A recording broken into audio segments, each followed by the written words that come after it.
to another episode. Hey everybody, it's Jeff. Welcome to another episode. Hey everybody, it's Jeff. Welcome to another episode of Stay Rad Wine Blog TV.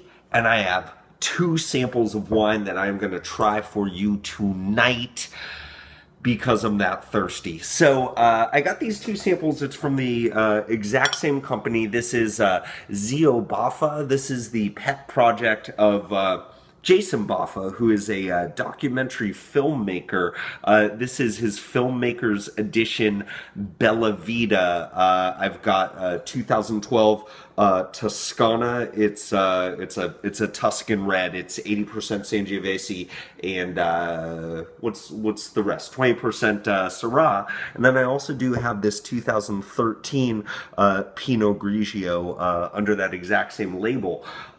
So, you know, it's interesting when I got the letters or the emails from the PR department here, the big thing that they wanted me to impress with you is the dedication to organic, sustainable farming. But I did think it was really interesting just reading quite a bit about the, this guy's just a documentary filmmaker. Him and his buddy were going to Italy to go surfing, and he decided, they really got into the culture of being in Italy, so they released these wines as just kind of like an homage to that. And, there are, if you go to zioboffa.com, you're going to see some clips from the documentary. Looks kind of cool. It reminds me actually of a lot of my friends, like growing up in Santa Cruz. A lot of my friends were really into surfing. Of course, I hate the beach because sand is dirty. But that's just me. So anyways, I thought I'd jump right into these. Both of these are going to range in about the like $12 to $15 range. I've seen it listed at various prices online. So a big thing, again, they're about sustainability. They've got reusable cork closures here, so after I'm done with this, I can save this cork and use it to reseal other wines, which is kind of nice. I would say for a company that's priding itself on sustainability and not a whole lot of waste, these two bottles came in a box that could have carried 4 with a bunch of styrofoam peanuts. Just throwing that out there, Danielle. Maybe next time a smaller box, but I'll let it slide this time. I can always reuse the box.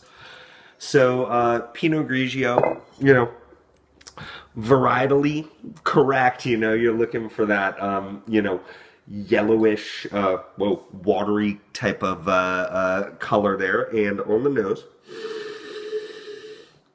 yeah, nothing unexpected. I'm getting that lemon, lime minerality. A lot of times when I think about Pinot Grigio, for those of you who aren't that into wine, and if you're not, I don't know why you're watching this show, but the best way I would describe a lot of Pinot Grigio on the nose is it's very like a lemon lime soda-esque without the bubbles. But nice refreshing nose as we're getting into summer. And of course, here we are, it's been not a whole lot of rain all winter. We're finally into spring, and it was dumping buckets in the Bay Area today.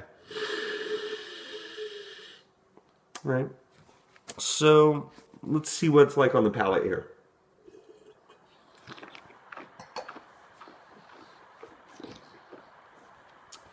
Really bright, crisp acidity. No oak is being used in either one of these wines, which is, I think, a little bit more interesting when you get to that red.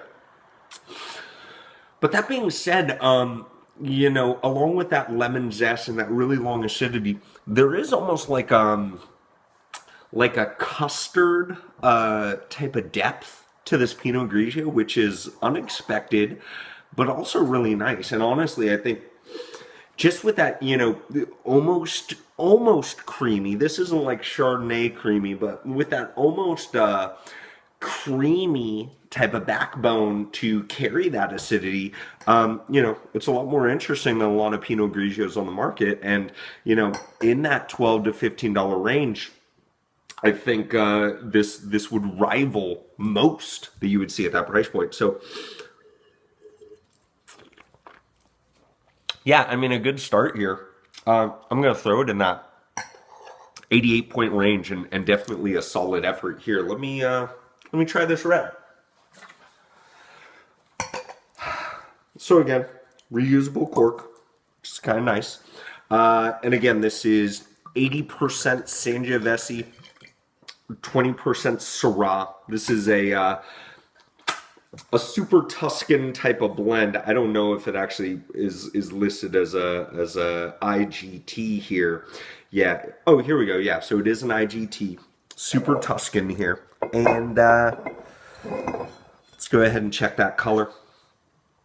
You know, nice, super dark red. Sorry about my hazy glasses, guys.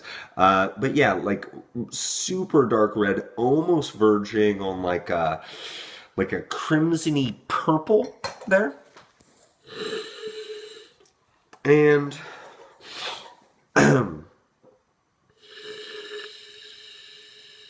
nose was a little bit tight at first, but then I am getting like graphite and cherries on the nose, and again, that's that thing when you talk about Sangiovese. There's always going to be a lot of cherry on that nose. My buddy Jeff Eccles of We Like Drinking is huge into Italian wines, and and you know, cherry is often something that he picks up there. So I mean, it's a good start. Again, varietally correct on the nose and on the palate.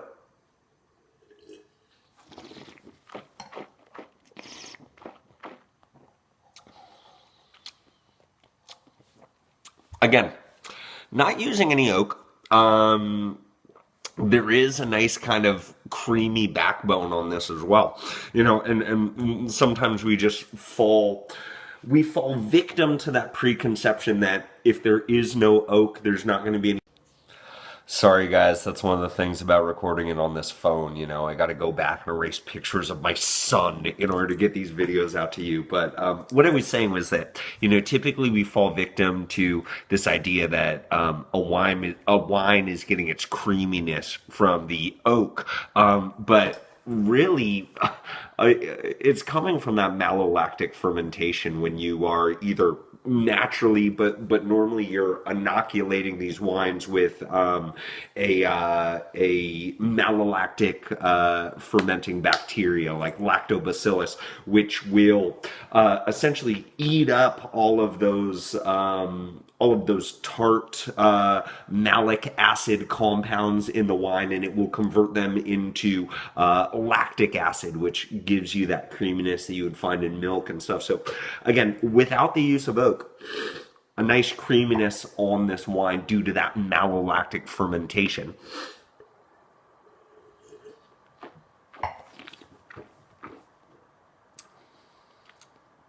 Again, some nice cherries there. There's also some nice, you know, earthiness, some dirtiness that you often get in these Italian wines.